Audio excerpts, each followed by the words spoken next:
ગઈ તારીખ 16/2/2025ને રવિવારની રાત્રે 9 થી 10 વચ્ચે ધોળકા શહેર પોલીસ સ્ટેશન હદ વિસ્તારની સિંધિગેટ પોલીસ ચોકી વિસ્તારમાં આવતા ખારા કુવા વિસ્તારની બીપી દાવડા સરસ્વતી સ્કૂલની આગળ વાલ્મીકીનગર સામેના કલ્પેશભાઈ પંચાલના મકાનમાં કોઈ સગીર બાળકીની ગળે ફાંસો ખાધેલ હાલતમાં લાશ જોવા મળતા ટોળા ઉમટી પડેલ. પરિવાર તરફથી 108ને બોલાવી બાળકીની લાશને નીચે ઉતારી નજીકની સરકારી સામૂહિક આરોગ્ય કેન્દ્રની હોસ્પિટલમાં લઈ જવામાં આવેલ.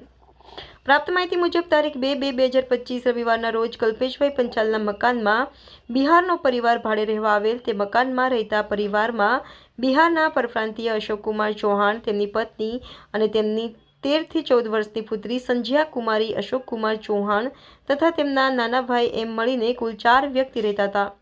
પોલીસે પ્રાથમિક તપાસમાં શકના ધોરણે તપાસ હાથ ધરી છે. ગત રાત્રિના 9ની આસપાસ ઘરમાં કોઈ હાજર ન હોવાનો લાભ ઉઠાવી સગીર બાળા પર દુષ્કર્મ કરી જાનથી મારી નાખવાનો બનાવ સામે આવ્યો છે. ગત રાત્રિએ મૃત બાળકીને પરિવાર તરફથી 108 બોલાવી ધોળકાની સામૂહિક આરોગ્ય કેન્દ્રમાં લઈ જવામાં આવેલ.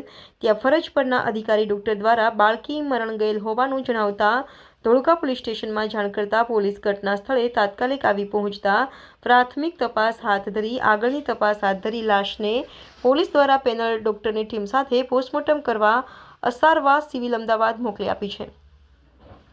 ધોળકા પોલીસ આરોપીઓને પકડવા જમીન આસમાન એક કરી રહી છે. ધોળકા પોલીસે બપોરે 3 વાગ્યાની આસપાસ બાળકીના પરિવાર સાથે રહેતા બાળકીના કાકાની શકના ધોરણે ધરપકડ કરી છે.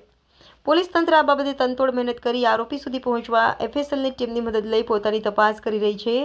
પોલીસ આરોપીને જલ્દી પકડી સત્ય હકીકત શું છે તે પર્દાફાશ કરવા સજ્જ છે.